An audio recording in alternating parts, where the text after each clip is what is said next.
अच्छा, accounting 5401 principles of accounting, ठीक है। इसका फर्स्ट चैप्टर है बेसिक ऑफ अकाउंटिंग मॉडल। जो अकाउंटिंग मॉडल है उसके बेसिक्स जो हैं वो इसमें बताए हुए हैं चैप्टर में। इस चैप्टर के 4 मेन टॉपिक्स हैं। उन मेन टॉपिक्स के डिफरेंट सब टॉपिक्स हैं, ठीक है। फर्स्ट टॉपिक है द एरिया ऑफ अकाउंटिंग, के अकाउंटिंग कौन से एरिया में यूज़ होता है, ठीक है। और इसकी क्या मतलब एवोल्यूशन क्या था, और ये कब इसको स्कोप मिला, किस तरह के कौन कौन से जो थे अकाउंटेंट्स थे, ठीक है, जिन्होंने रिसर्च करके अपना इसमें एडिशन की डिफरेंट चीज़ों की। सेकंड है double entry system. Double entry system क्या होता है वो जब कवर करेंगे तो फिर उसमें बता दूंगा, ठीक है। फिर उसमें आ गया लेजर। लेजर क्या होता है, ठीक है। और फोर्थ मेन टॉपिक है हमारा द ट्रायल बैलेंस। तो इस चैप्टर में हम सिर्फ ये 4 टॉपिक्स कवर करेंगे। जैसे जैसे यहाँ पर टॉपिक करेंगे I will write the sub topics over here, ठीक है। तो जितने भी सब टॉपिक्स यहाँ पर आ जाएंगे, ठीक है, उसको पहले मैं समझाऊंगा और बारी बारी जो जो हमारा टॉपिक कवर हो जाएगा मैं इस ब्लैंक साइड पे लिख के पिक्चर भी शेयर कर दूँगा, ठीक है। इसमें हमारा जो है फर्स्ट एरिया ऑफ अकाउंटिंग में फर्स्ट हमारा सब टॉपिक आ जाता है एवोल्यूशन ऑफ अकाउंटिंग, के अकाउंटिंग जो है हमारा टॉपिक वो किस तरह ये अकाउंटिंग ने इवॉल्व कैसे किया, कब से यूज़ हो रहा था। तो अगर देखा जाए टाइम पीरियड और हिस्ट्री को पढ़ा जाए तो हमें यहाँ से पता लगेगा कि स्टोन एज से अकाउंटिंग यूज़ हो रही है। तो पहले क्या होता था, अगर बेबीलोन को हम देखें तो बिफोर 3600 BC एक जो एज है, यानी कि क्राइस्ट की बर्थ से भी 3600 साल पहले अकाउंटिंग यूज़ होती थी, ठीक है। और क्या होता था कि वो क्ले मॉडल्स होते थे, उससे वर्कर्स की वेजेस और डिफरेंट रिसोर्सेज जो थे उनकी बुक कीपिंग करने के लिए वो डिफरेंट क्ले के स्टोन्स और इस तरह की जो भी उनके पास उस टाइम पे चीज़ें अवेलेबल होती थी उनको यूज़ करके अपनी बुक कीपिंग करते थे, ठीक है। जैसे जैसे आगे इवॉल्व हुए हमें जो है ग्रीक मेथडोलॉजीज़ देखने को मिलती हैं, ठीक है। फिर उसके बाद इजिप्शियन मेथडोलॉजीज़ देखने को मिलती हैं कि मिस्र और ग्रीस ने किस तरह अकाउंटिंग को यूज़ किया, like they use to record on walls, ठीक है। फिर उसके बाद ठीक है, ग्रीस मेथडोलॉजी वो डिफरेंट वॉल्स पे जो अपना रिकॉर्ड कर लेते थे लेजर्स वगैरह, और अपना ये सारी बुक कीपिंग कर लेना, वो बुक वॉल्स पे लिख लिया, ठीक है, किसी पत्ते पे लिख लिया, और जो था स्टोन्स यूज़ कर लिए। ये हमारे जो हम कह सकते हैं कि एंशियंट मेथडोलॉजी था जो कि अकाउंट्स में यूज़ होता है। अब accounts is that much necessary कि उसके बगैर तो कोई काम नहीं हो सकता। तो हम कह सकते हैं कि जैसे जैसे लोगों को शऊर आता गया स्टोन एज से, उन लोगों ने किसी ना किसी तरीके से अपना दिमाग इस्तेमाल करके अपने अकाउंट्स की बुक कीपिंग करना शुरू कर दी। इन द स्टार्ट रिसोर्सेज बहुत कम थे, इतने जो थी एक्सपेंडेड और जो था ब्रांचेस नहीं थी अकाउंट्स की।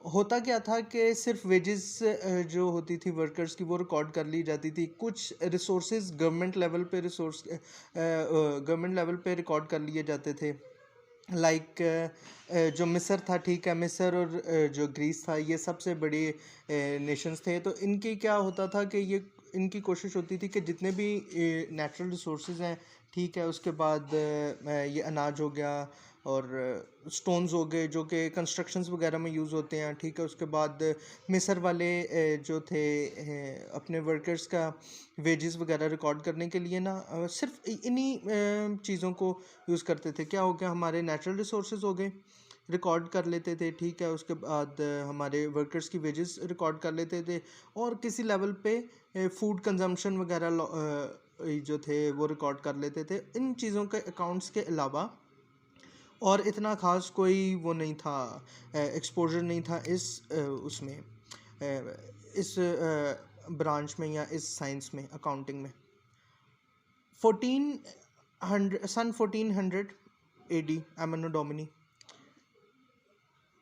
एक वेनिस इटली में एक इटालियन अकाउंटेंट ने, ठीक है, साइंटिस्ट ने जो भी था, ठीक है, उसने डबल एंट्री सिस्टम इंट्रोड्यूस कराया विच वी कैन कॉल के रेवोल्यूशनरी एक्ट था या रेवोल्यूशनरी स्टेप था अकाउंटिंग में।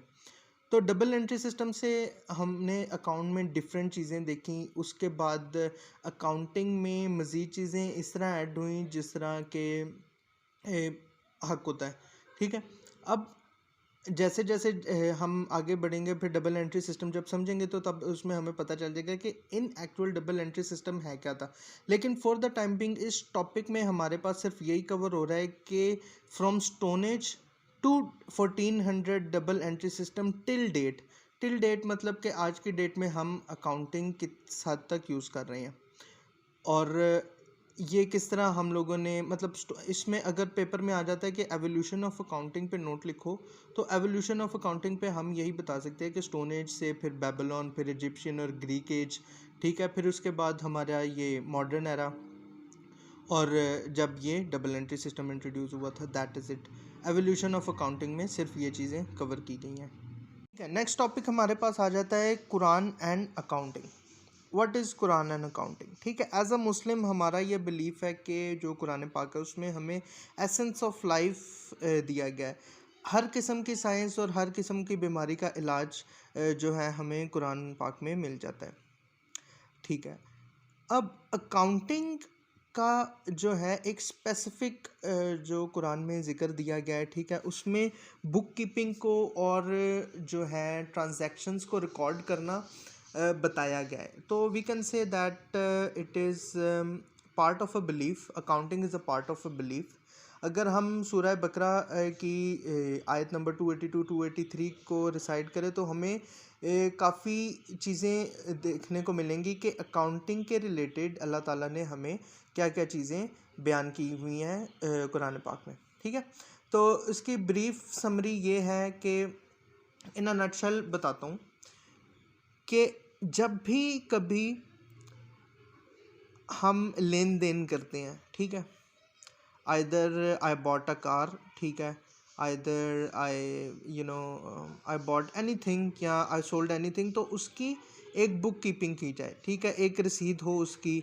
अभी यूजुअली मॉडर्न एरा में स्टाम्प पेपर होता है, स्टाम्प पेपर की जगह और भी जो हमारे हैं यूरोपियन कंट्रीज हैं उसमें डिफरेंट मैथडोलॉजीज़ के ज़रिए हम बुक कीपिंग करते हैं, ठीक है। तो जब भी कभी हम लोग ये कर रहे हैं, ट्रांजैक्शंस इन्वॉल्व हो रही हैं, ठीक है, तो हम एक अकाउंटेंट का काम है कि वो ऑनेस्टी के साथ बुक कीपिंग करे, ठीक है। और उसमें ही is the accountant is not allowed to add और subtract anything of his own choice.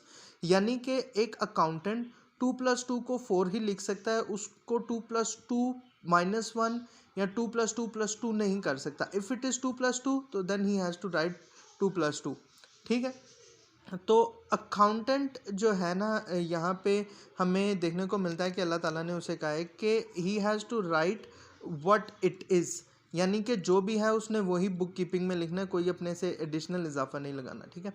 उसके बनिस्बत और उसके वजह से क्या होगा कि जब भी अकाउंटेंट या जो है ट्रांजैक्शन पार्टीज़ हैं, ठीक है, कुरान मजीद कहता है कि उनको सबसे ज़्यादा रिस्पेक्ट दी जाएगी। क्यों? क्योंकि they are directly accountant to अल्लाह and their accountability is judged at the same time, ठीक है। अगर मैं अपनी बुक कीपिंग में हेरा फेरी कर रहा हूँ ना just to earn $1 or $2 you can say, या कुछ भी मैं एक अमाउंट अर्न करने के लिए बुक कीपिंग में धांधली कर रहा हूँ ना, तो यानी कि मैं उसी टाइम पे जवाब दे रहा हूँ कि I am not doing the right thing. तो if I am doing the right thing तो I am directly accountable to Allah, और गॉड विल नो कि मैंने अपना काम जो था 2+2 को मैंने 4 ही लिखा, मैंने 2+2+2 नहीं किया। तो that is what Quran and accounting means, ठीक है। और हमें जो है इस टॉपिक में मज़ीद इतना कुछ पढ़ने को नहीं मिलेगा। तो अगर बुक में 1.2 की रीडिंग की जाए तो वहाँ पे क्लियरली हमें ये सारा एक्सप्लेन किया गया। तो इन अ नटशल मैंने आपको बता दिया what do we have to write in कुरान एंड अकाउंटिंग, ठीक है। अब हमारा आ जाता है third topic, why accounting is necessary, accounting क्यों ज़रूरी है। तो हमने जैसा कि लास्ट सेमेस्टर में बिज़नेस का जो सब्जेक्ट था उसमें पढ़ा था कि why a business man do business. तो एक इजी सा आंसर है, एक लाइन का कुछ वर्ड्स का आंसर है, टू अर्न मैक्सिमम प्रॉफिट, यानी कि वो ज़्यादा से ज़्यादा मुनाफा कमाना चाहता है एक बिजनेसमैन, इसलिए वो बिज़नेस करता है। तो अकाउंटिंग भी किसी जो है बिजनेस में इसीलिए ज़रूरी है ताकि वो प्रॉफिट को मेजर कर सके कि कितना प्रॉफिट एक बिज़नेस के स्टार्ट होने से लेकर एक टाइम पीरियड में, जब तक वो बिज़नेस का फिनिश गुड ख़त्म नहीं हो गया या बिज़नेस ख़त्म नहीं हो गया, या एक टाइम पीरियड में जब तक चल रहा, फॉर एग्जांपल 5 साल एक बिज़नेस चला, एक दिन एक बिज़नेस चला, तो उसमें हमने क्या खोया क्या पाया, तो that is done by accounting. Example ले लेते हैं कि एक बंदे ने बिज़नेस स्टार्ट किया, ठीक है। अब बिज़नेस उसने स्टार्ट किया 2010 में, यानी 2010 में उसने अपना बिज़नेस स्टार्ट किया। हर रोज़ वो कुछ प्रोडक्ट्स बेचता था, ठीक है, उन प्रोडक्ट्स को बनाता भी था, खुद बना रहा है, खुद बेच रहा है, ठीक है। ओवर द ईयर्स चलो हम लोग कह सकते हैं कि वो 2015 में वो कंपनी बंद हो गई। 5 सालों में 5 सालों में उसने 100 प्रोडक्ट बेचे, cost price was 1000, and when he did the transaction, अब वो होता क्या है कि सेल माइनस एक्सपेंसेस होते हैं। जित उसने सेल्स की 100 प्रोडक्ट बेच के 1000 की, ठीक है, और उसके एक्सपेंसेस आए 800 के, तो उसने 5 सालों में 200 रुपये कमाए as a profit. Another example जो है अकाउंटिंग की, वो ये है कि एक बंदा है, लड़का है, ठीक है, उसने आलू ख़रीदे, 100 रुपये के आलू आ गए, ठीक है, उसने उसके चिप्स बनाए और वो बेचने लग गया। अब उसने सुबह 100 रुपये के आलू, ऑब्वियसली वो ऑयल भी लेगा, ऑयल और उसकी जो है सुई गैस भी वो होगी, यूज़ होगी। तो जो है सारी चीज़ें यूज़ होने के बाद क्या होता है कि अब उसका जब फिनिश गुड तैयार होगा वो बेचना शुरू करेगा। ओवरऑल इन्वेस्टमेंट अगर हम कैलकुलेट करें ऑयल की प्राइस और सुई गैस की प्राइस लगाकर और ये प्राइस लगाकर आलू की प्राइस लगाकर, हम कहते हैं कि उस लड़के के लग गए इन्वेस्टमेंट में 300 rupees, and he started selling the potato chips for 50 rupees. सुबह से लेकर उसने शाम तक जितने थे उसने 100 लोगों को पोटैटो चिप्स बेचे, तो 50 × 100 हो गया 5000, एंड 5000 माइनस 300 ये उसने कैंसिल कर दिया, 300 उसने माइनस कर दिया बीच में से, which was the expense oil gas and potatoes, तो ऑल टुगेदर ही अर्न 4700। तो हम ये कह सकते हैं कि एक बिजनेस है लड़के का चिप्स बेचने का, एक दिन में वो 3700 का प्रॉफिट कमाता है इस रेट के साथ। अब बिजनेस बड़ा भी होता है, बिजनेस छोटा भी होता है, ठीक है, और डेली बेसिस पे बहुत सारी ट्रांजैक्शंस हो रही होती हैं। कॉर्पोरेट लेवल के जितने बिजनेसेस होते हैं, ठीक है, कॉर्पोरेट लेवल पे क्या हो रहा होता है कि डेली हंड्रेड्स और थाउजेंड्स ऑफ ट्रांजैक्शंस हो रही होती हैं, ठीक है। बिल्स आ गए, इंटरनेट के बिल्स आ गए, इलेक्ट्रिसिटी बिल्स आ गए, मेंटेनेंस इनवॉइसेस आ गई, salaries, wages, each and everything, उन सब की बुक कीपिंग जब हो रही होती है साथ साथ, तो व्हाट बिजनेसेस डू के एक टाइम पीरियड सेलेक्ट कर लेते हैं, ठीक है, और वो अब एक बिजनेस ओनर होता है जो you can say director of the business, और you can say CEO of the company, he is gonna ask his accountants that okay, for last 3 months you have to show me the profit or loss statement कि क्या खोया क्या पाया, और फिर 6 month मतलब quarterly, bye yearly और yearly, इस तरह हम लोग करते हैं, रिकॉर्ड कर लेते हैं कि हमने क्या प्रॉफिट कमाया, क्या लॉस था इस उसमें इस टाइम पीरियड में। जब हम लोग लॉसेस को पढ़ने लग जाते हैं ना, तो हम उन लॉसेस की बेस पे फोरकास्टिंग करते हैं कि फॉर एग्जांपल हमारे फिनिश्ड गुड की कॉस्ट जो है, फिनिश्ड गुड तैयार करने में हमारी इन्वेस्टमेंट आ रही है 500 rupees, but that is giving us a loss, क्योंकि हमने जब उस पर एनालिसिस किया तो वो प्राइस फैक्टर आ गया, ठीक है, सीजनल फैक्टर्स आ गए, तो उसकी वजह से हमने लॉस बेयर किया। Same goes with the profit, तो प्रॉफिट भी इसी तरह देखा जाता है। फिर जब वो प्रॉफिट आ जाता है तो कंपनीज़ की कोशिश होती है कि बेसिक कि अगर मैंने आज 100 रुपये कमाए हैं, तो कल मैंने 110 रुपये कमाने हैं, यानी कि 10% अपने प्रॉफिट को बढ़ाना है। तो this is the basic idea of earning maximum profit. तो कोई भी बिजनेस अगले ही दिन 100% प्रॉफिट नहीं कमा सकता, तो they have to forecast as per the transactional result which they obtain by doing accounting in the given time period. In the end, in a nutshell, यही आ जाता है कि प्रॉफिट को एनालाइज करने के लिए, प्रॉफिट मैक्सिमम प्रॉफिट अर्न करते रहने के लिए, इंश्योर कॉन्टिन्यूस प्रॉफिट अर्निंग, हम लोग अकाउंटिंग को अपने बिजनेस में ज़िंदा रखते हैं। डेली बेसिस पे प्रॉफिट और लॉस स्टेटमेंट पढ़ी जा रही होती है, फोरकास्टिंग की जा रही होती है, लॉसेस को ओवरकम किया जा रहा होता है, प्रॉफिट्स को मैक्सिमाइज किया जा रहा होता है। So this is the whole reason of accounting, and this is why accounting is necessary in any business or to any person. Okay, so next sub topic is definition of accounting। के accounting की हमने evolution पढ़ ली, ठीक है, उसका Islamic point of view से क्या कुरान के साथ है रिलेशन क्या है वो पढ़ लिया, अकाउंटिंग क्यों ज़रूरी है वो हमने पढ़ लिया। Now we will learn that what is the definition of accounting. तो इसके लिए हमें ये समझना पड़ेगा कि अकाउंटिंग बेसिकली है क्या चीज़ है, ठीक है। तो फोन लाइक दिस, ओके। यहाँ पर मैंने लिखा है कि every individual or a group of individuals in the society must have to make some economic decisions about the future। Her individual को या किसी भी इंडस्ट्री को, ठीक है, या group of individuals you can से, उनको कुछ इकोनॉमिक डिसीजंस लेने पड़ते हैं। एक माशरे के जो भी इंडिविजुअल या ग्रुप ऑफ इंडिविजुअल्स होते हैं उनको कुछ इकोनॉमिक डिसीजंस लेने पड़ते हैं बाय हुक और बाय क्रूक फ्यूचर के लिए। अब ये इकोनॉमिक डिसीजंस जो होते हैं वो 4 लेवल्स के होते हैं। एक होता है इंडिविजुअल लेवल होता है, बिजनेस लेवल होता है, गवर्नमेंट लेवल होता है, नॉन प्रॉफिट ऑर्गेनाइजेशन लेवल होता है, ठीक है। इंडिविजुअल लेवल क्या होता है? इंडिविजुअल लेवल पे हम हर एक बंदा आ गया, ठीक है। For example I will give my example over है। मैं हूँ, मेरी जितनी भी सैलरी है, फॉर एग्जांपल मेरी सैलरी है 50,000।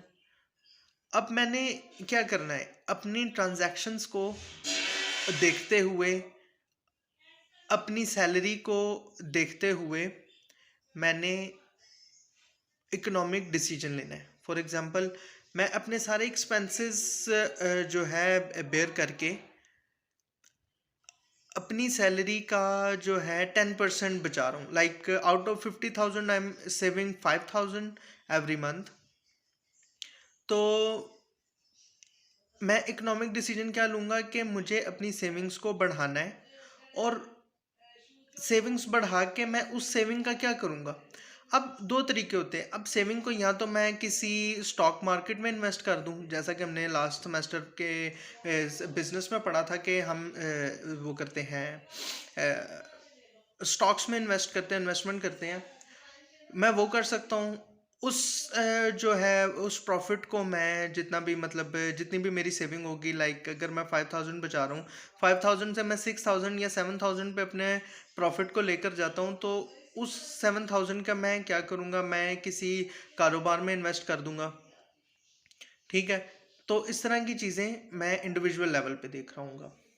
बिजनेस लेवल पे क्या होता है? बिजनेस लेवल पे हर एक जो बिजनेस मैनेजर होता है, बिजनेस लेवल को हम प्रॉफिटेबल ऑर्गेनाइजेशन लेवल भी कह सकते हैं, ठीक है, क्योंकि प्राइवेट ऑर्गेनाइजेशंस जितनी भी होती हैं वो बिजनेस लेवल हम उनको कंसिडर करते हैं।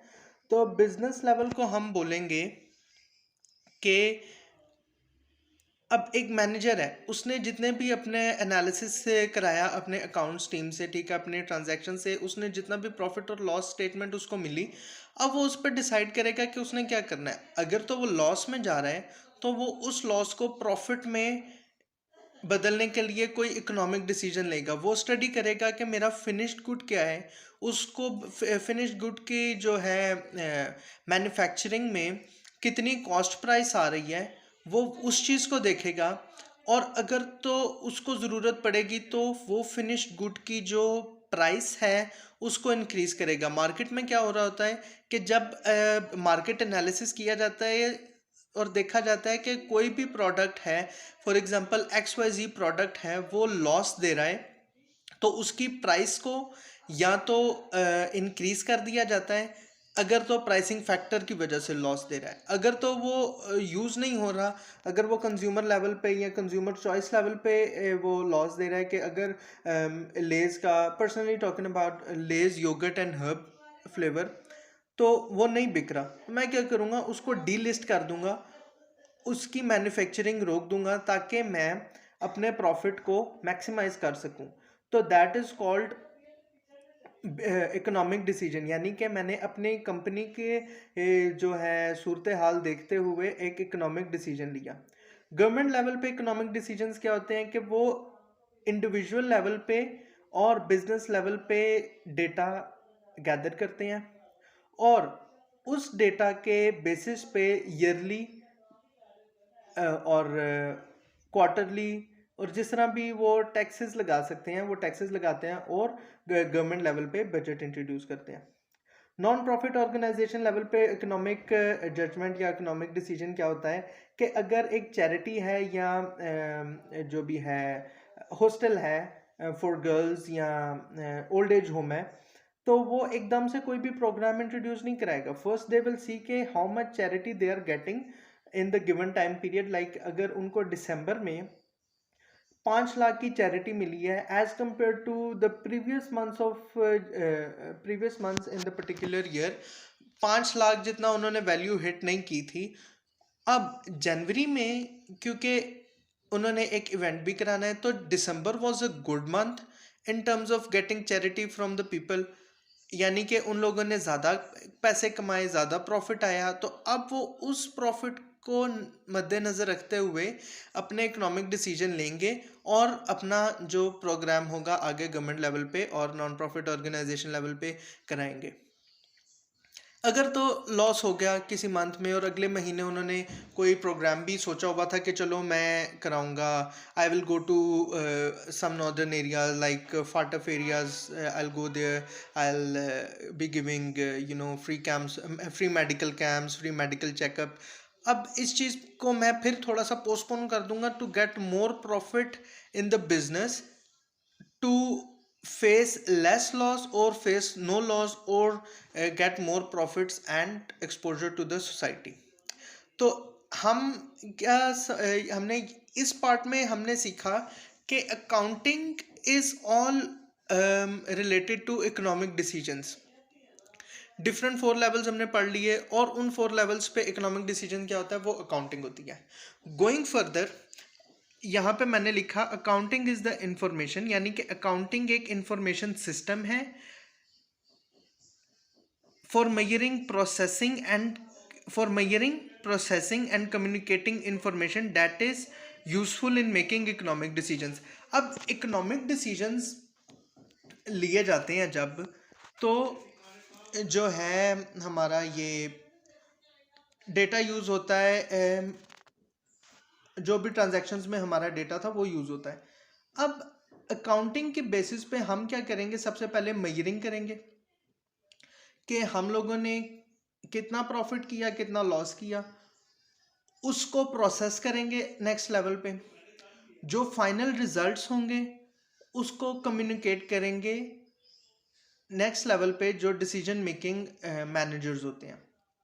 If I M an accountant और मुझे एक उन्होंने एक you can say, if I'm an accountant and the CEO asks me to gather some profit and loss statement so that he can make some economic decisions accordingly, in that case what I will do, मैं सारा जो है process जो information है वो gather करूँगा कि CEO ने कौन से ईयर का कौन से मंथ का डेटा मांगा, उस गिवन टाइम पीरियड में क्या हमारे जो थे ट्रांजैक्शंस क्या थी, सेल क्या थी, प्रॉफिट क्या थे, लॉस क्या थे, वो सारा मैं इंफॉर्मेशन गैदर करूँगा, प्रोसेस करूँगा, फाइनल रिजल्ट्स होगा। Final results is two way, either loss either profit.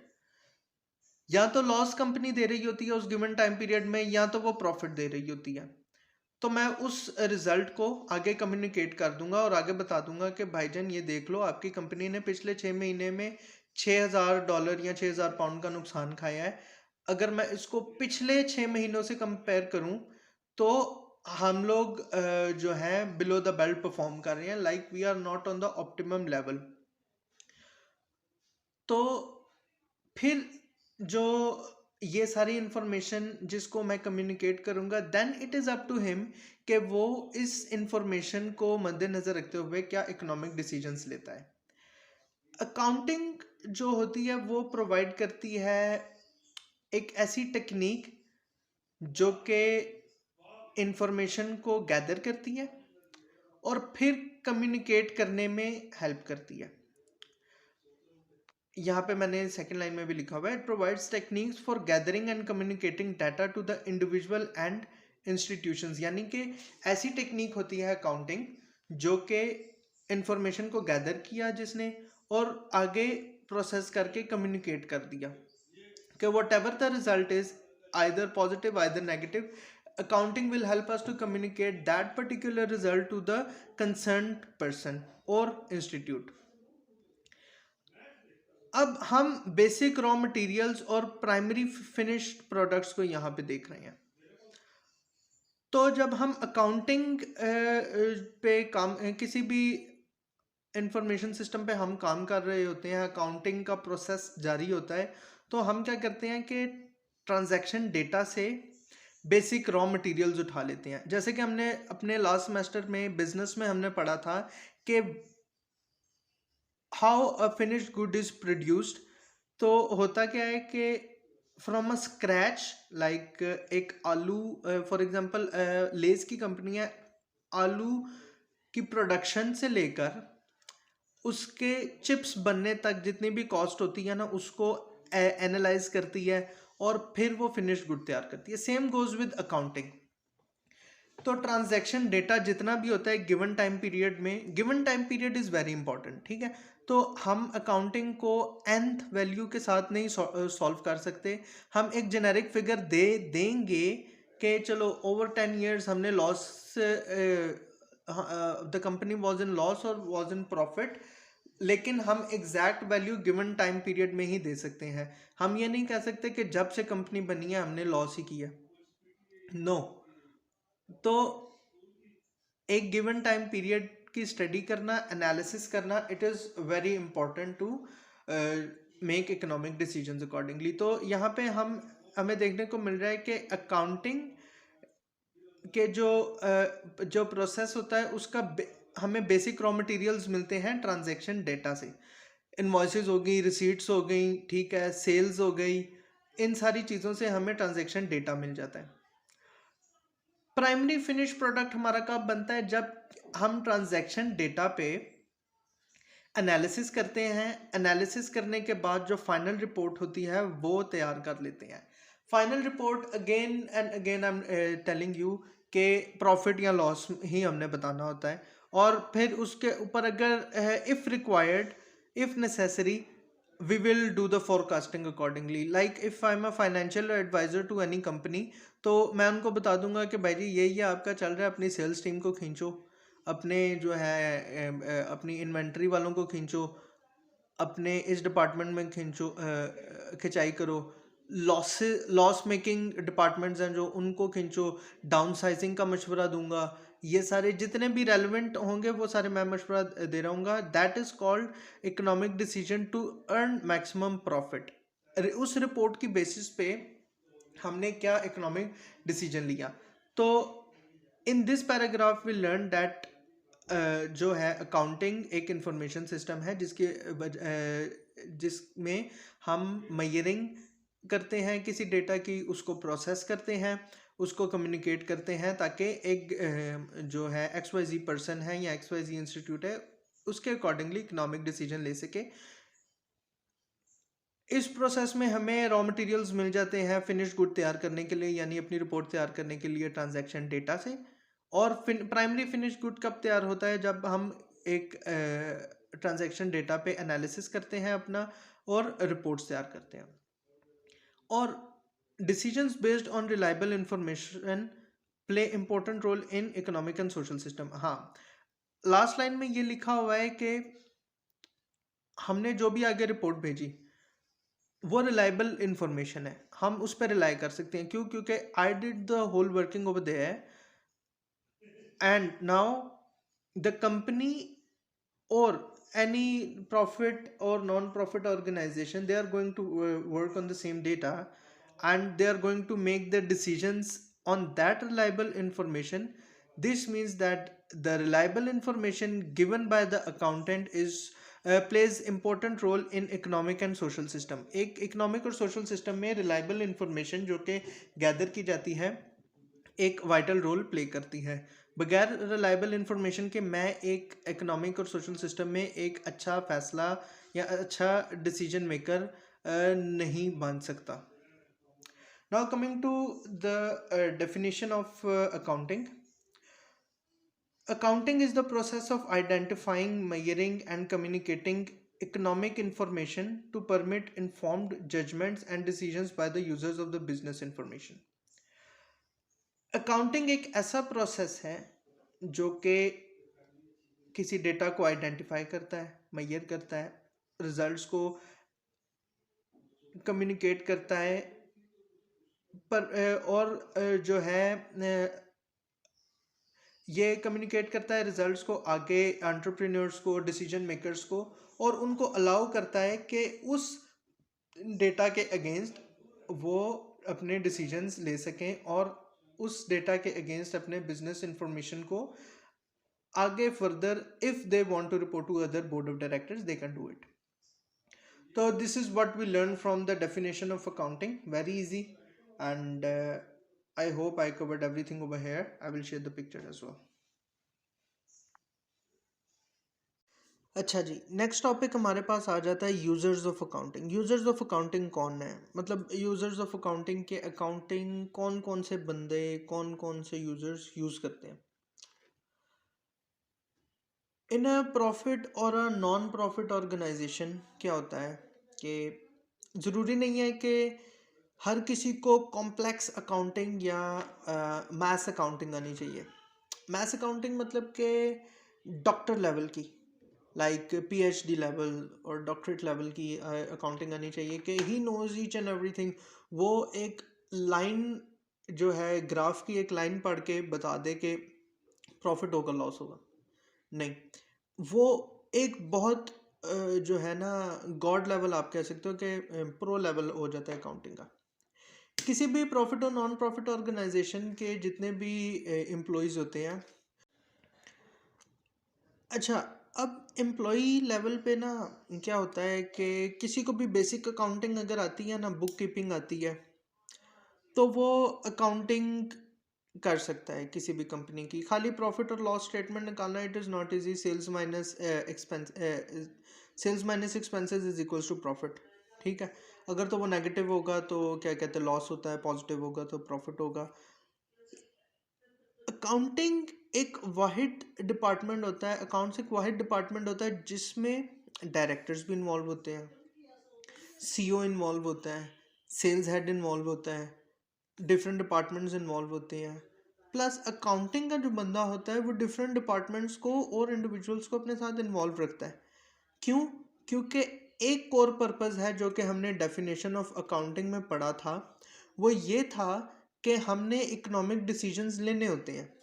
अब इकोनॉमिक डिसीजंस जब हम पढ़ रहे थे तो उसमें ये सारी चीज़ें हम लोगों ने क्लियर कर ली थी कि economic decision can of be any type, कि वो किसी भी टाइप का हो सकता है. इकोनॉमिक डिसीजन उन्होंने इन्वेस्टमेंट करनी है, प्राइस इंक्रीज करनी है किसी फिनिश्ड गुड की, प्राइस रिवाइज करनी है, प्रोडक्ट को डीलिस्ट करना है अपने कैटलॉग में से, अपनी इन्वेंटरी में से. सो these are the core decisions which a company need to take when they learn about profit or loss statement. Accounting में इसी रीज़न की वजह से CEO लेवल, डायरेक्टर लेवल सब इन्वॉल्व हो रहे होते हैं, और हम देख रहे होते हैं कि यार इन लोगों को प्रॉफिट और लॉस का सबसे ज़्यादा क्यों पता है, because they are directly involve there. अब हर बंदा जो है कॉम्प्लेक्स अकाउंटिंग अगर नहीं भी कर रहा ना, तो वो बेसिक अकाउंटिंग के साथ ये सारी चीज़ों को आगे रिपोर्ट कर सकता है। अब जिस बंदे को कॉम्प्लेक्स अकाउंटिंग आती है, तो और भी अच्छी बात होगी किसी कंपनी के लिए, जितने ज़्यादा उसको, जितने अच्छे तरीके से उसको अकाउंटिंग पता होगी, वो प्रॉफिट और लॉस स्टेटमेंट्स निकाल सकेगा, डिसीजन मेकिंग के लिए आगे हमें रिलायबल इन्फॉर्मेशन प्रोवाइड कर सकेगा। जितनी रिलायबल इन्फॉर्मेशन प्रोवाइड करने वाला अच्छा बंदा होगा, उसके कंधों पर उतनी ही ज़्यादा रिस्पॉन्सिबिलिटी होगी। होता क्या है कि आजकल हम देख रहे होते हैं कि करंट मतलब जितने भी हमारे प्राइवेट सेक्टर्स हैं, उन्होंने अकाउंट्स का फाइनेंस का एक पूरा डिपार्टमेंट बनाया होता है, जिनकी कोर रिस्पॉन्सिबिलिटी होती है, जेडी होती है, कि डेली बेसिस पे प्रॉफिट और लॉस को एवेल्यूएट कर रहे होते हैं, ट्रांजैक्शंस की बुक कीपिंग कर रहे होते हैं, लॉसेस को और प्रॉफिट्स को आगे रिपोर्ट कर रहे होते हैं, आगे फिर डाउन साइजिंग की वो बता रहे होते हैं, सजेशंस दे रहे होते हैं, इन्वेस्टमेंट के सजेशंस दे रहे होते हैं। तो finance and accounting is one of the vast department in any in any company. एक कंपनी बगैर अकाउंटिंग डिपार्टमेंट के, बगैर अकाउंट्स डिपार्टमेंट के नहीं चल सकती। क्यों? क्योंकि उसको उसके प्रॉफिट और लॉस का आइडिया ही नहीं होगा। मूविंग फर्दर, ठीक है, तो यहाँ पे मैं आपको बताता हूँ कि हाउ दिस रियली वर्क्स। तो यूजर्स ऑफ अकाउंटिंग, ठीक है, यूजर्स ऑफ अकाउंटिंग कौन है? ठीक है, यूजर्स ऑफ अकाउंटिंग आ गए, ये हमारे management, financial department, bankers, advisers etcetera, present potential investors, government agencies, tax authorities, welfare organisations और इकोनॉमिक प्लानर्स। मैनेजमेंट और फाइनेंशियल डिपार्टमेंट क्या कर रहे होते हैं, मैंने अभी पहले भी बता दिया कि उनका कोर रिस्पॉन्सिबिलिटी यही होती है कि प्रॉफिट को मैक्सिमाइज करना, लॉसेस को मिनिमाइज करना। एडवाइजर्स और बैंकर्स क्या होते हैं कि वो उन एक किसी भी इंडिविजुअल को या किसी भी ऑर्गेनाइजेशन को वो बता रहे होते हैं कि okay, so now you are making that much profit if you invest right now in that stock, या आप हमारे बैंक में इतना पैसा इन्वेस्ट करें, इतना इतना profit by the end of the year या by the end of the month आपको मिलेगा।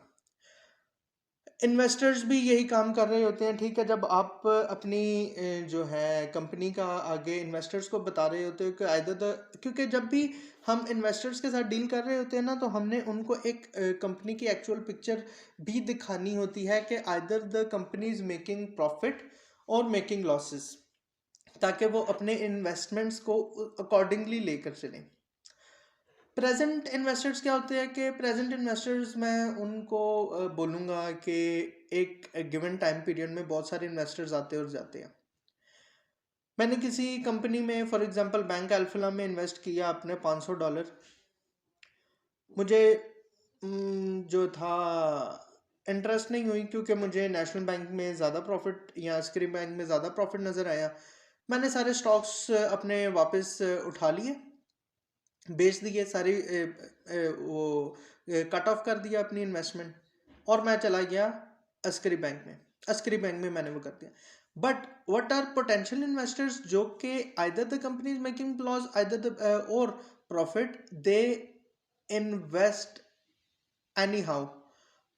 लॉस की कंडीशन में भी और प्रॉफिट की कंडीशन में भी पोटेंशियल इन्वेस्टर्स इन्वेस्ट कर रहे होते हैं। Moreover, they give multiple suggestions to the company in which they are investing as well, like they are part of board of directors as well. Potential investors का ज़्यादा यही होता है कि अगर हम जितनी भी नॉन प्रॉफिट ऑर्गेनाइजेशंस या प्राइवेट कंपनीज देखें, तो जो पोटेंशियल इन्वेस्टर्स होते हैं ना, वो बोर्ड ऑफ डायरेक्टर्स में भी उनका नाम लिखा आया होता है। गवर्नमेंट एजेंसीज क्या होती हैं? गवर्नमेंट एजेंसीज आपको यही बता रही होती हैं कि ओके सो आपका ये लॉसेस ये प्रॉफिट, आप जब फिजिकल ईयर में टैक्सेशन के लिए अप्लाई करते हो तो ये इसके लिए यूज़ होती हैं, ठीक है। टैक्स अथॉरिटीज़ भी सेम है, टैक्स अथॉरिटीज़ अकाउंटिंग यूज़ कर रही होती हैं। और वो पूरा जो है ना, टैक्स अथॉरिटीज़ क्यों यूज़ कर रही होती हैं? क्योंकि उन्होंने टैक्स टैक्स अप्लाई करना होता है इंडिविजुअल और उस लेवल पे, कंपनी लेवल पे या प्रॉफिट और नॉन प्रॉफिट ऑर्गेनाइजेशन लेवल पे टैक्स को इम्प्लीमेंट करना होता है, इसलिए वो अकाउंटिंग को स्टडी कर रहे होते हैं। They are the users of accounting, ठीक है। गवर्नमेंट एजेंसीज क्या होती हैं? गवर्नमेंट एजेंसीज आपके बजट के लिए आप अकाउंटिंग यूज़ कर रही होती हैं। अगर वो सारे देख रहे होते हैं कि आईएमएफ से कितना कर्जा आया, हम लोगों ने एक्सपोर्ट से कितना कमाया, इंपोर्ट से कितना कमाया, और ईच एंड एवरीथिंग उस पर वो करके अपना नेक्स्ट ईयर का बजट बनाते हैं। Welfare organisation told you before in the previous topic as well that जो भी हमारी चैरिटीज़ वगैरह होती हैं, व्हाट दे डू, वो देखते हैं कि प्रॉफिट है या लॉस है और उसके हिसाब से अपने सोशल प्रोग्राम्स हैं उनको लॉन्च करते हैं। इकोनॉमिक प्लानर्स क्या होते हैं? कि किसी भी कंपनी के इकोनॉमिक प्लानर्स हो गए कि ठीक है, XYZ कंपनी है, उसका इकोनॉमिक प्लानर है रोहेल, तो उसने क्या आगे प्लान बनाया कि हमने अपने प्रॉफिट्स को कैसे मैक्सिमाइज करना है, कहाँ इन्वेस्ट करना है, कहाँ से लोन उठाना है, कहाँ लोन देना है, किस कस्टमर को कितना क्रेडिट देना है, कितना उठाना है। So these are called economic planning. तो management, financial departments, advisors, bankers, investors, government agencies, tax authorities, welfare organizations, economic planners. So these are the users of accounting. अब यूजर्स ऑफ अकाउंटिंग जो है ना, उनको चाहिए होती है एक इंफॉर्मेशन जिसका नाम है अकाउंटिंग सिस्टम, ठीक है। Users of accounting needs information of accounting system.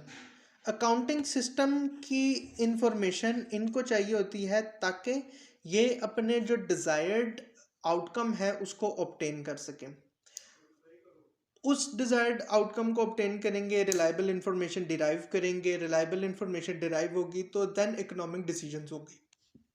अब अकाउंटिंग सिस्टम क्या होता है?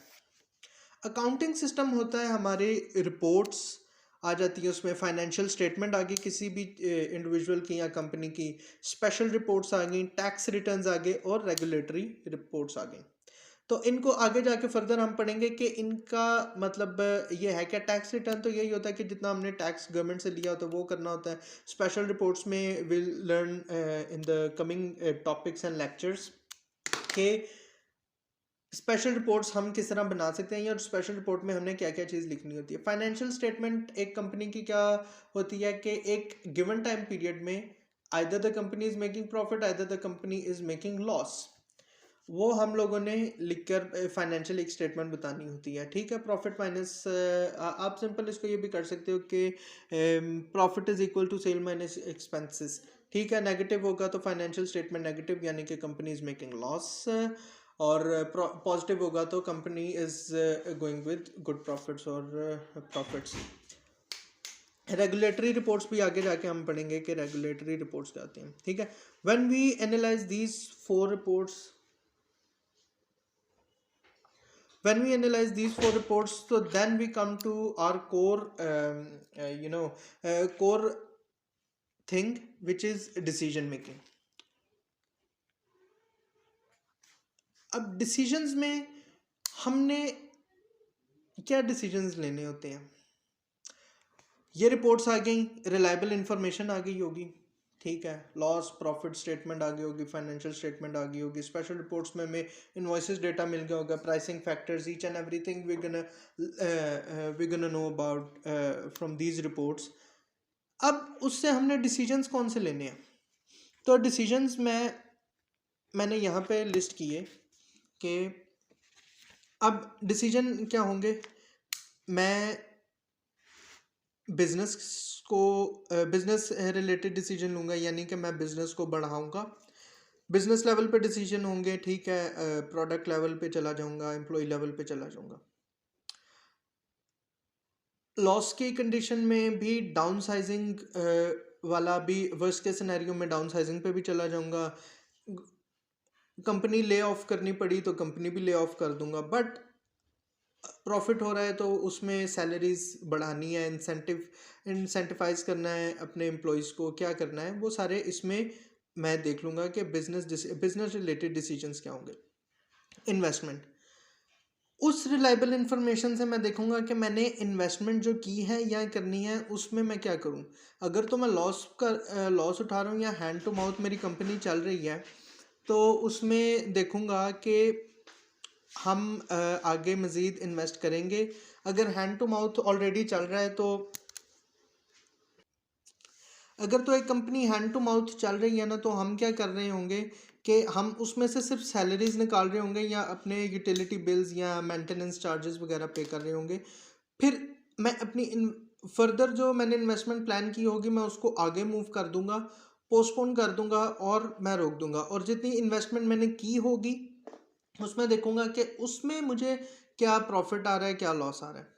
असेसिंग टैक्सेस, मैंने कितने टैक्सेस देने हैं, ठीक है। Different companies they hire chartered accountants जो कि आपके टैक्सेस को जो कि आपकी कंपनी को हाई टैक्सेस से बचाता है।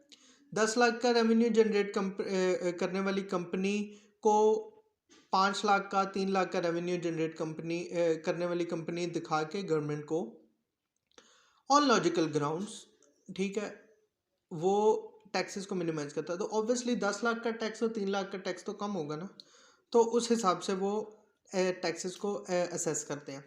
Planning social programmes, if I have a non profit organisation, तो मैंने अपने जितने भी सोशल प्रोग्राम्स हैं उनको कैसे कंडक्ट कराना है उसके हिसाब से ही कराऊंगा। जो भी मुझे रिपोर्ट में मिला, मेरे पास अगर ज़्यादा पैसे बच गए, प्रॉफिट अच्छा हो गया, तो मैं कब कराऊंगा, कितना अच्छा प्रोग्राम हो सकता है, उसमें मैं क्या क्या और एडिशन कर सकता हूँ, वो सारी चीज़ें होंगी। लॉस होगा तो उसके रिलेटेड मेरे एक्शन होंगे, मेरा डिसीजन होगा।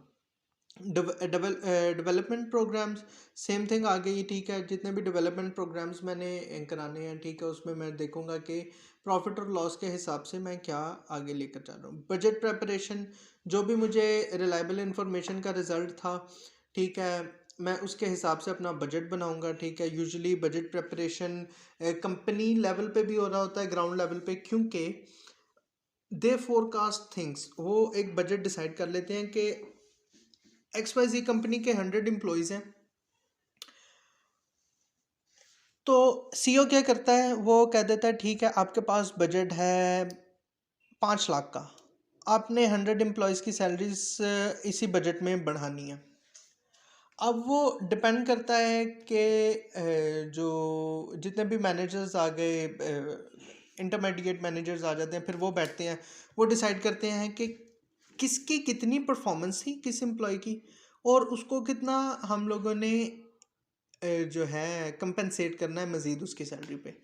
तो इसीलिए हमारे जो मोस्टली जितनी भी प्राइवेट ऑर्गेनाइजेशंस होती हैं, what they do before increasing salary of any employee, they evaluate their performance. तो परफॉर्मेंस एवेल्यूएशन के बाद आपकी सैलरी इंक्रीज की जाती है।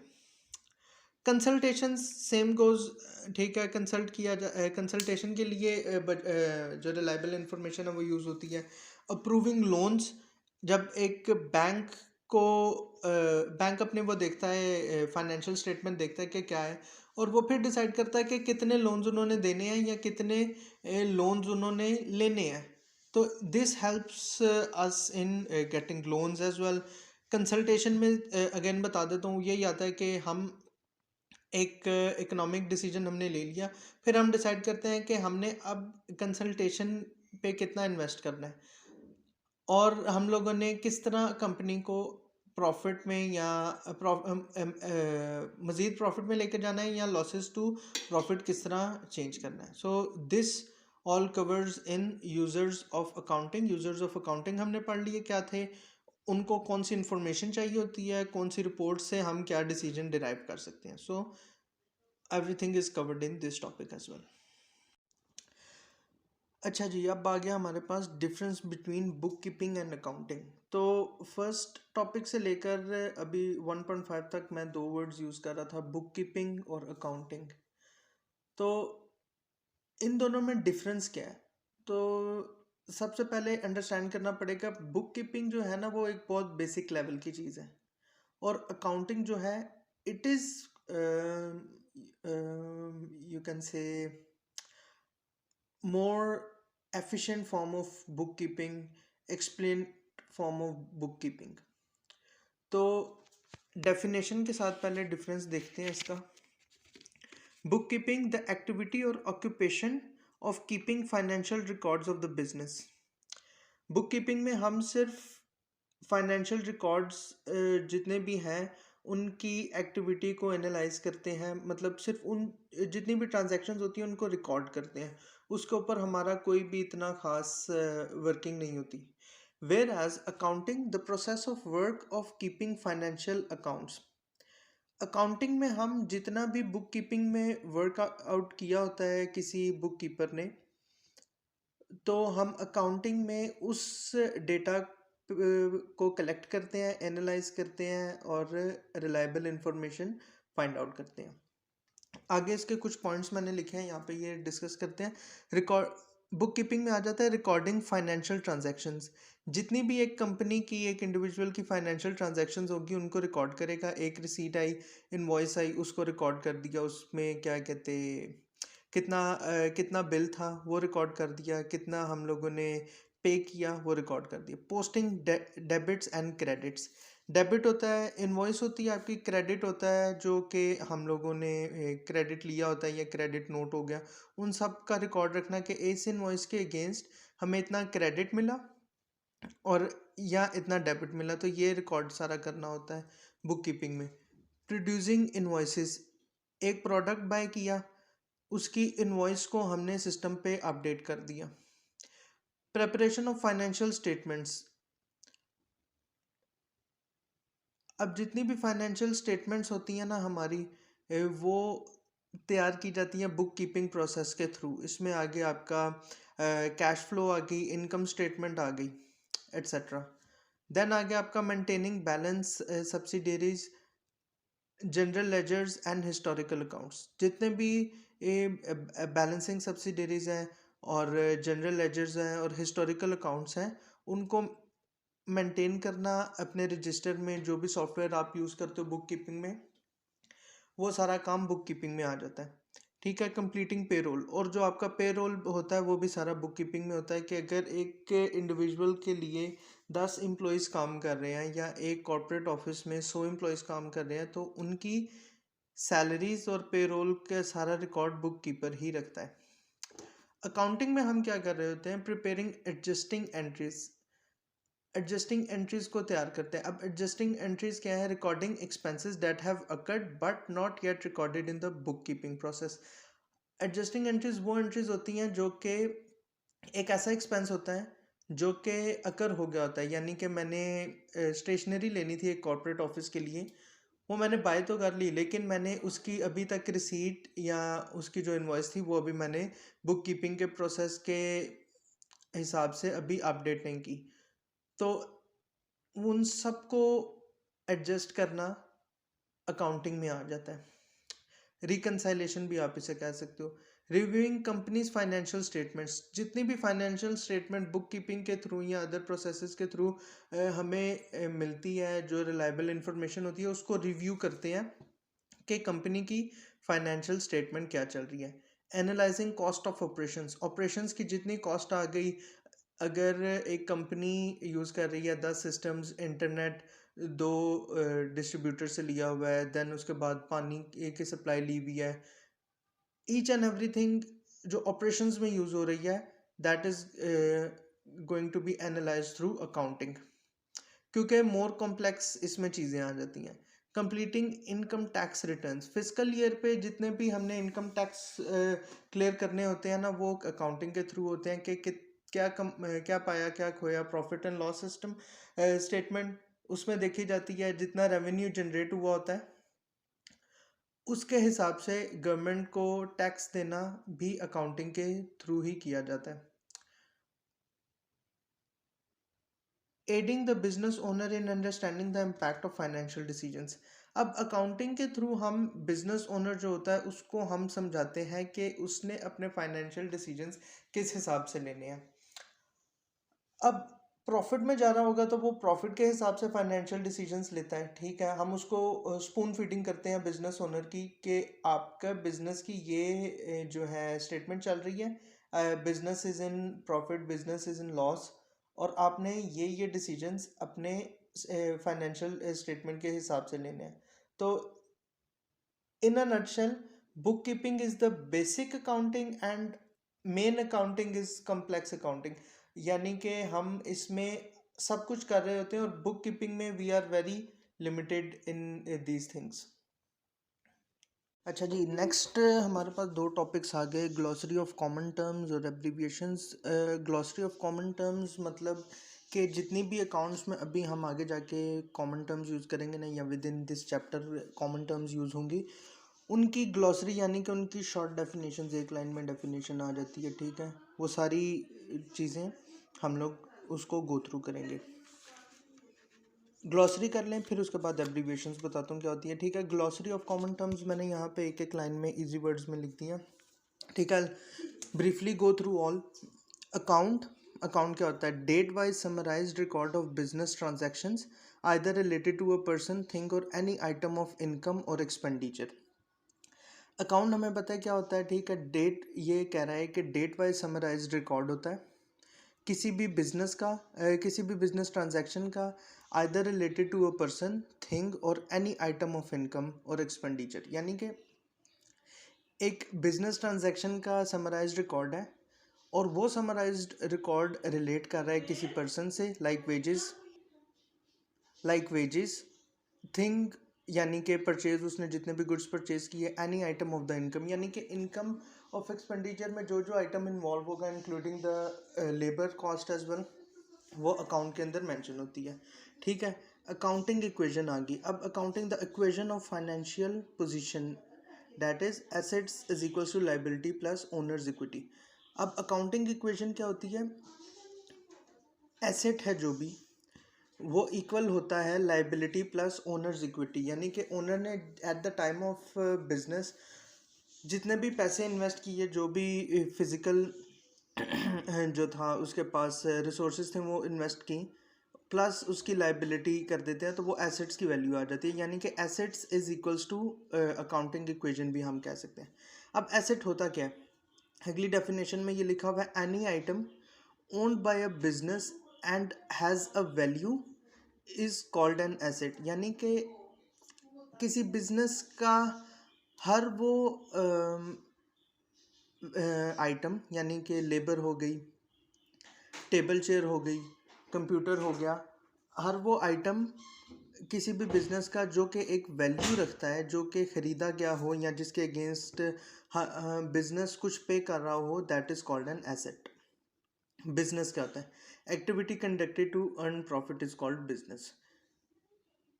हमने ये लास्ट सेमेस्टर में भी पढ़ा था कि what is business, any activity conducted in a market to earn maximum profit is called business. Capital, an amount of cash or other property which a person or a group of person invest in a business is called capital or equity।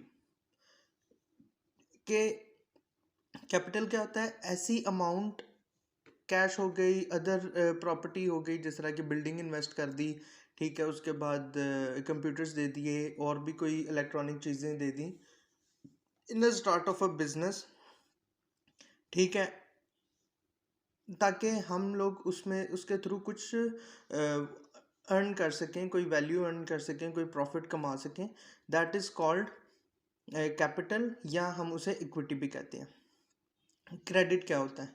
It denotes a transaction where cash or other payment is not made immediately.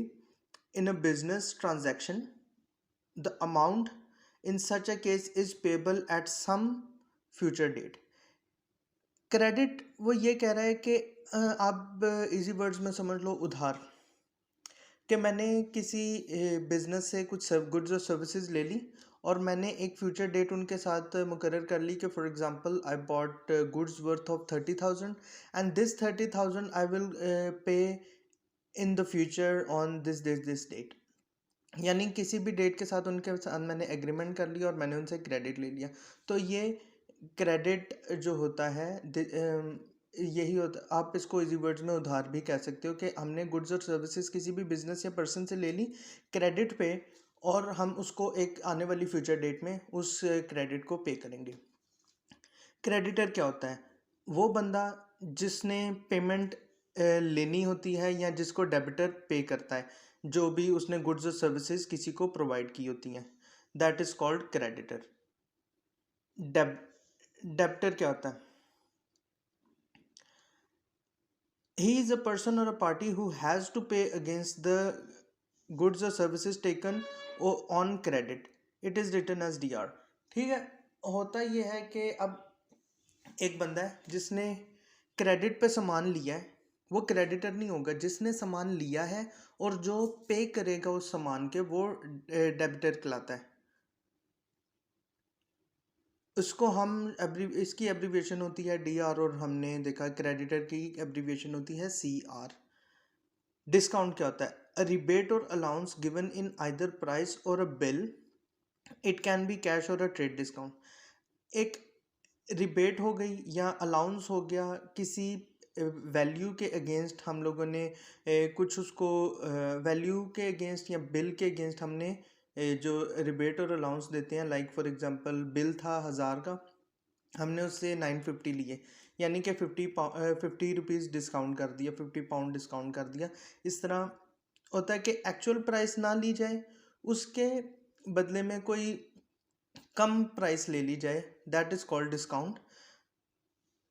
It can be cash और trade discount. Cash discount यही होता है कि अगर payment हम लोगों ने लेनी थी 10,000 और एक बंदा पे नहीं कर रहा था, ठीक है, तो हमने उसे कहा ठीक है आप 10,000 अभी पे करो।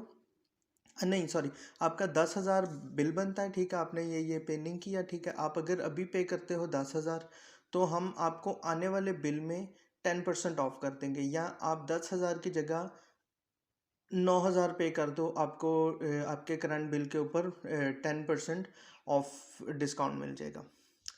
ट्रेड डिस्काउंट ये होता है कि अगर मैंने किसी से बल्क में गुड्स और सर्विसेज ली हैं तो फिर वो मुझे ट्रेड डिस्काउंट देता है। अली बाबा एक्सप्रेस बेस्ट एग्जांपल। अगर मैं उनसे सिंगल यूनिट बाय करूँगा तो वो मुझे महंगा पड़ेगा, वो मुझे $100 का भी पड़ सकता है, ठीक है। लेकिन जब मैं उनसे बल्क क्वांटिटी बाय करूँगा, लाइक 500 यूनिट्स बाय कर लिए, 1000 यूनिट्स बाय कर लिए, तो वो मुझे तकरीबन तकरीबन ना करते भी 60-70 रुपीज़ का पड़ जाता है, ठीक है। फिर उसके बाद आ जाते हैं ड्राइंग्स। इफ़ कैश और goods are taken away by the businessman और the owner for his personal use, the amount of the value of goods is called drawings, ठीक है। अब एक जो पैसे थे वो एक अकाउंट में जाते जा रहे हैं, बिजनेस हो रहा है, प्रॉफिट आ रहा है, सारे एक अकाउंट में जा रहे हैं। जब बिजनेस ओनर उसमें से कुछ पैसे निकालेगा अपने पर्सनल यूज़ के लिए, दैट इज़ कॉल्ड ड्राइंग्स। यानी विदड्रॉ करते हैं ना जिस तरह, ये वो वाला ड्राइंग है, ड्रॉ कर लेना वैल्यू को, अमाउंट को अपने एग्जिस्टिंग अकाउंट से। फोलियो क्या होता है? ये पेज नंबर होता है। It is a page of an accounting record such as ledger और रजिस्टर। आपका जो पेज आपने रजिस्टर अपना बनाया हुआ, जर्नल हो गया, लेजर हो गया, कैश बुक होगी, तो उसका जो पेज होता है ना, वो that is called folio.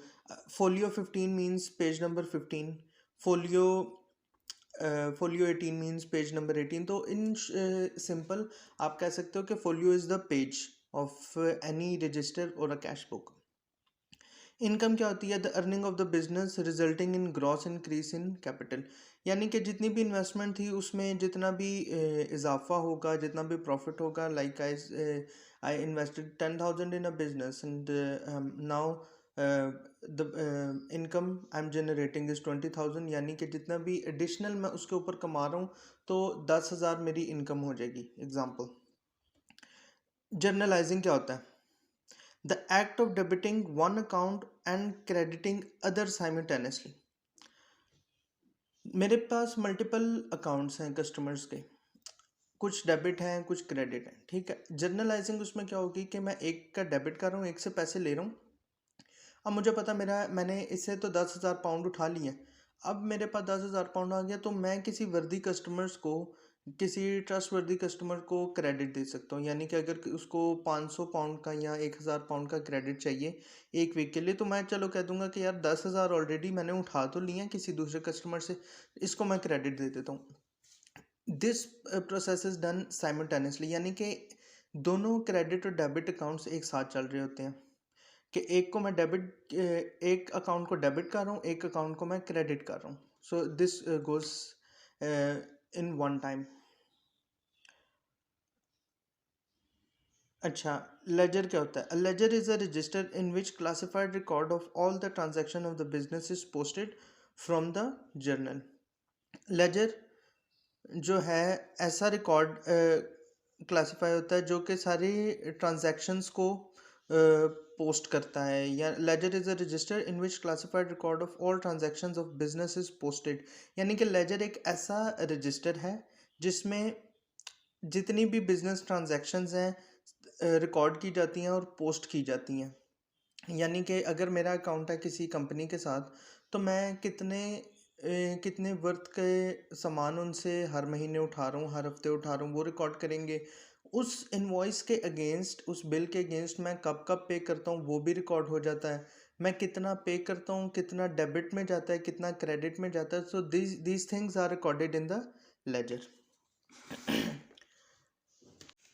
Next आगे हमारे पास liabilities. These are the balances which a business has to pay either to various parties for loans और सप्लाई ऑफ गुड्स और सर्विसेज ऑन क्रेडिट। लाइबिलिटी क्या होता है कि बैलेंसेज हो गए जो कि एक बिजनेस ने पे करने हैं डिफरेंट लोगों को एक लोन के तरह, यानी कि उसने लोन लिया या क्रेडिट पे कोई सामान लिया या सर्विसेज उनसे बाय की, तो उसके अगेंस्ट जितना भी आप पे कर, एक बिजनेस पे करता है, that is called liability. Transaction क्या होता है?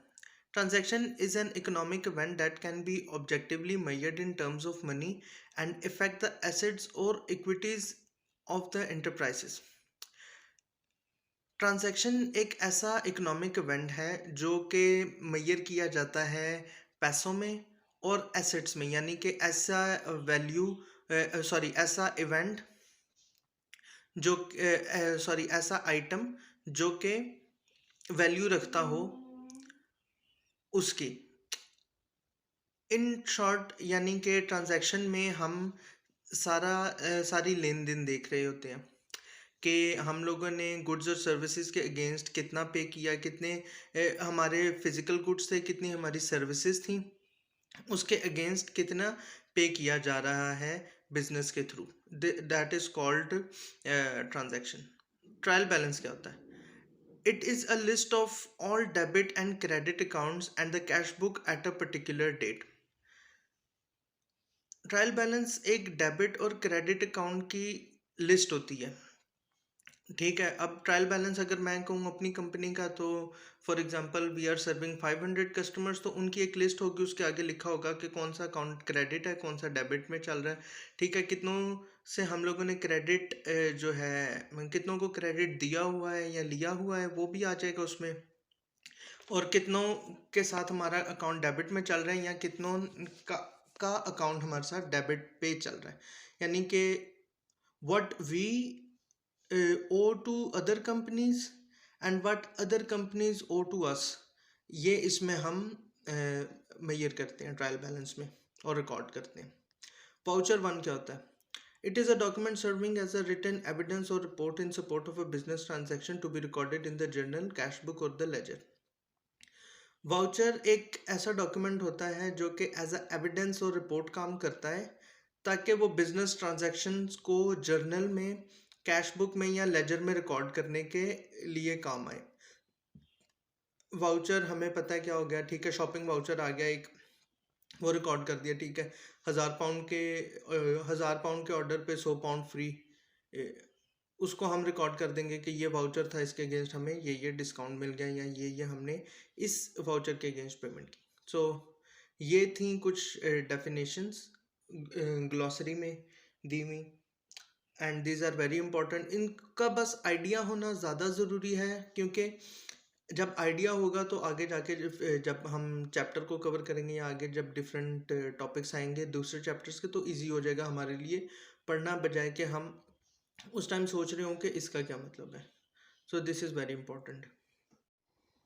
लास्ट टॉपिक आ गया हमारे पास एब्रीविएशंस। इसमें एब्रीविएशंस होता है शॉर्ट टर्म्स हो गई या शॉर्ट फॉर्म्स हो गई किसी भी लॉन्ग फॉर्म की, ताकि इजीली हम उसमें समझ सकें कि क्या आ रहा है, उसमें रीज़न है या क्या उसमें हमने लिखा है। अगर CF लिखा है तो क्या पढ़ेंगे उसको, उसका क्या मतलब है। CD लिखा है, BS लिखा है, TB लिखा है, AC लिखा है, तो उसका क्या मतलब होता है। तो एब्रीविएशंस में हमारे पास ये कुछ 15 एब्रीविएशंस दी हुई हैं। कैरी फॉरवर्ड, मतलब कैरी फॉरवर्ड, अब एक पेज पे मैं लिख रहा हूँ ना CF, कैरी फॉरवर्ड हो गया कि अभी भी वही टॉपिक चल रहा है, कैरी फॉरवर्ड हो जाएगा या अगले पेज पे चला जाएगा। अगर किसी भी पेज के एंड पे या किसी भी डेटा के एंड पे CF लिखा होगा, दैट मीन्स कि मुझे नेक्स्ट पेज पे जाना है या नेक्स्ट टॉपिक पे जंप करना है उसको पढ़ने के लिए। कैरेट डाउन, इसकी एब्रीविएशन होती है CD। कैरेट डाउन मतलब होता है कि हम जो भी टॉपिक पढ़ रहे हैं, जो भी टेबल को एनालाइज कर रहे हैं, उसमें जितनी भी मिसिंग इन्फॉर्मेशन थी वो अगले टेबल में ही लिखी है या पेज के बॉटम पे लिखी हुई है। ब्रॉड फॉरवर्ड और brought down are the opposites of these terms, carry forward और कैरेड डाउन। तो brought forward is represented by BF, brought down is represented by BD. Profit or loss account, P account, A/C, loss account LA/C। Balance sheet हमने पढ़ लिया क्या होती है, ठीक है, जिसमें सारे बैलेंसेस लिखे होते हैं। BS ट्रायल बैलेंस पढ़ लिया। TB लिखा होता है, ठीक है। अकाउंट को कैसे रिप्रेजेंट करते हैं, A/C। वाउचर VR डेबिटर या डेबिटेड, DR क्रेडिटर या क्रेडिटेड, CR अकाउंट रिसीवेबल, यानी कि जिस अकाउंट में हम सारा पैसा रिसीव कर रहे होते हैं। AR अकाउंट पेएबल, जिस अकाउंट से हम सारा जितने भी अपने कर्जे वगैरह होते हैं, जितने भी हमने क्रेडिट लिया होता है वो पे कर रहे होते हैं, सैलरीज पे कर रहे होते हैं, that is called AP। Ledger folio LF, ledger में लेजर का जो पेज होता है वो LF होता है, ठीक है। इनवॉइस INV, और एक्सपेंसेस को हम लिखते हैं EXP। तो these are the common abbreviations which we need to learn to go on the following topics. Last sub topic है हमारा टॉपिक नंबर 1 का, American terminologies. American terminologies in short आपको बता दूंगा, and you have to go through from the book by yourself. इसमें हो गया, हम जो वर्ड्स कॉमन लैंग्वेज में यूज़ कर रहे हैं, लाइक एनुअल ईयर या टैक्सेशन ईयर, उसको अमेरिकन टर्मिनोलॉजी में फिस्कल ईयर कह देते हैं। इसी तरह हमारे पास अकाउंट्स पेबल की एक अलग टर्मिनोलॉजी है, but that is for day to day life. हमारे अकाउंट्स में अगर हमें कुछ इजी वर्ड्स भी अगर आ जाते हैं ना, तो हमें उसमें घबराने वाली बात नहीं होती, हम उसमें अपने कॉमन वर्ड्स भी लिख सकते हैं। ज़रूरी नहीं है कि हम उसमें अमेरिकन टर्मिनोलॉजीज ही लिखें। तो ये चैप्टर के लास्ट पर दिया हुआ है, and we have to go through by ourselves. तो ये एकदम रट्टा लगाने वाली बात तो नहीं होती, तो जैसे जैसे हम पढ़ेंगे वैसे वैसे उसको समझ आता जाएगा। So this is all what we have covered in the first topic of first chapter, the area of accounting. Abhi we will cover double entry system in the coming lecture.